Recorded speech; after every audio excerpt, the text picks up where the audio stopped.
है बच्चों, वंदे मातरम। आज हम लोग नया क्लास शुरू कर रहे हैं जिनका नाम क्या है, बल। बल क्या है? कक्षा 9 वाले बच्चे ध्यान देंगे, कॉपी कलम लेकर बैठिएगा, नोट्स बनाने के प्रयास करिए, जो कुछ बोला जाए उन सबको जो है नोट करिए। बल क्या है? तो बल जब किसी वस्तु को धक्का दिया जाता है, तो धक्का देने के लिए जो आवश्यक होता है वही क्या कहलाता है, बल। इसको परिभाषित कैसे किया जाएगा? बल वह बाह्य कारक है जो किसी वस्तु के विरामावस्था को गति अवस्था या गति अवस्था को विरामावस्था में बदल दे या बदलने का प्रयास करे।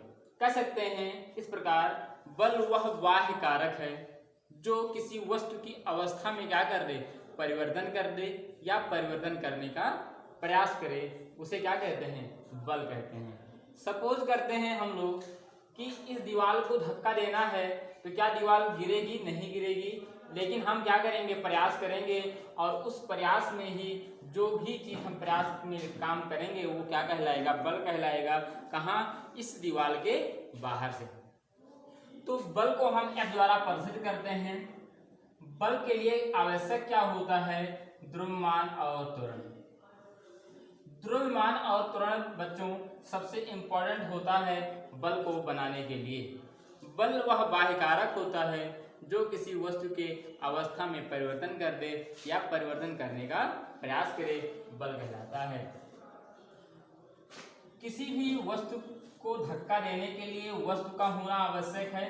यदि वस्तु होगी उसके अपने क्या होंगे, कुछ ना कुछ द्रव्यमान होंगे, और वह द्रव्यमान होना अति आवश्यक है। तो द्रव्यमान जब होगा, बिना द्रव्यमान के वस्तु बनाई नहीं जा सकती। कोई ऐसी वस्तु नहीं जिसका अपना क्या हो, वास्तविक द्रव्यमान ना हो। तो इस द्रव्यमान को कोई पिंड है, उस पिंड को कोई व्यक्ति क्या कर रहा है, धक्का दे रहा है। अब जब धक्का देगा, धक्का देने पर यह क्या करेगी, आगे की ओर खसकेगी। जब यह आगे की ओर गतिमान होगी तो इसके वेग में क्या होगा, परिवर्तन होगा, डेल्टा v होगा, वेग परिवर्तन होगा। और इसी वेग परिवर्तन की जो दर होगी वो क्या कहलाएगी, त्वरण कहलाएगी, त्वरण कहलाएगी। तो त्वरण और द्रव्यमान आया तो यहाँ क्या बन गया, बल। यानी कि इस पर क्या लग गया, बल लग गया। बहुत ही आसान सा प्रोसेस है। इसका जो मात्रक होता है प्यारे बच्चों, वो क्या होता है, इसके जो मात्रक होते हैं, यूनिट जो होते हैं, यूनिट जो होता है वो होता क्या है, बल की जो यूनिट होती है वो किलोग्राम मीटर प्रति सेकंड स्क्वायर या न्यूटन।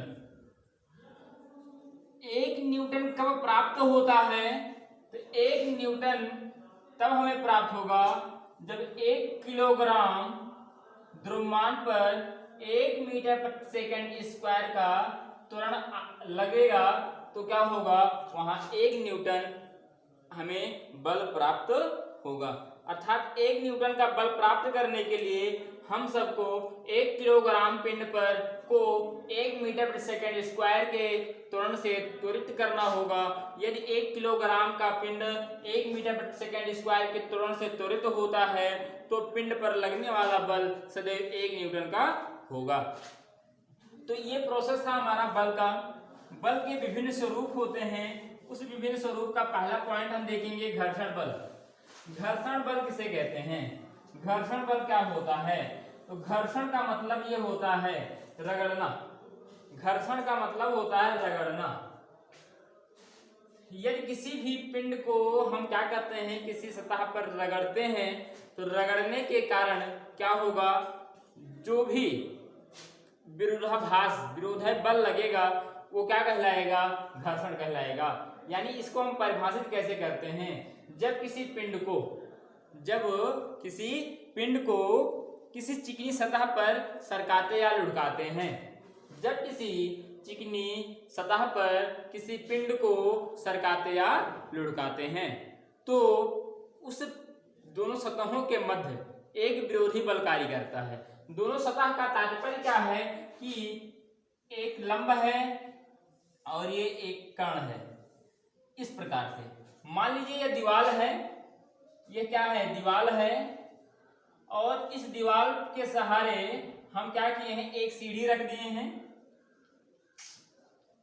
सीढ़ी नुमा कोई पत्थर रख दिए हैं, और यह पत्थर क्या है, पूर्णतः प्लेन है, चिकना है। अब हम इस छत से हम क्या करते हैं, किसी वस्तु को लुढ़काते हैं तो लुढ़काने पर यह जब पिंड क्या करेगा, लुढ़क कर नीचे बिंदु ए की तरफ आना प्रारंभ करेगा, तो कुछ समय तक लुढ़कता रहेगा जब तक इसको ढलान मिल रहा है, ढाल मिल रहा है, इसका त्वरण है। कुछ समय बाद यह पिंड पृथ्वी पर आ जाएगा और उसका लुढ़कना क्या हो जाएगा, बंद हो जाएगा। क्यों, यहाँ पर पिंड लुढ़क रहा था, यहाँ पर पिंड लुढ़कना बंद क्यों हो गया? इसका मुख्य कारण प्यारे बच्चों यह है कि जब पिंड लुढ़क रहा था तो पिंड का एक सतह था, जैसे मान लीजिए इसका एक अपना सतह है, इसका ये नीचे का अपना सतह है, जब ये आएगा इस पर तो यहाँ अपना एक छाप छोड़ रहा है। क्यों? क्योंकि इसकी ऊपरी सतह और पिंड का निचली सतह दोनों एक दूसरे के संपर्क में आते हैं, और संपर्क में आने के तत्पश्चात प्यारे बच्चों क्या होगा कि वह एक दूसरे के ऊपर बल लगाने का प्रयास करेंगे, चाक आगे की ओर खसकने का प्रयास करेगा और बोर्ड क्या करेगा, उसको रोकने का प्रयास करेगा। एक दूसरे के ऊपर विरोधी बल लगाएंगे और वही विरोधी बल क्या कहलाएगा, घर्षण बल कहलाएगा। तो घर्षण बल कम करने की जो विधियां होती हैं, तेल का पालिश करना, या इसे कह सकते हैं पालिश द्वारा और स्नेहक द्वारा, इन सब के लेप कर देने से क्या होते हैं, घर्षण बल में कमी आ जाती है। यदि कोई सतह खुरदुरी है, यदि हम उस पर पालिश कर देते हैं उसको, तो चिकनी हो जाती है, और चिकनी हो जाने का तात्पर्य हुआ कि वहाँ घर्षण बल क्या है, कम है।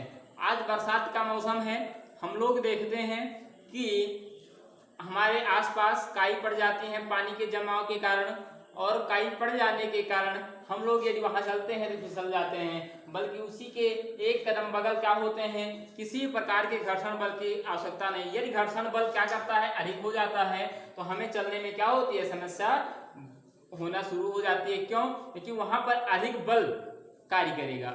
यदि अधिक बल कार्य करना शुरू होगा तो हमारे अंदर की एनर्जी क्या होगी, बहुत अधिक जाएगी। क्यों? क्योंकि बल कब अधिक होगा, जब हमारा त्वरण अधिक होगा, अर्थात हमारे वेग में परिवर्तन, अर्थात द्रव्यमान का मान जब अधिक होगा, और द्रव्यमान जब अधिक होगा तो वेग परिवर्तन यदि कम भी हो रहा है तभी बल क्या होगा, सबसे अधिक लगेगा।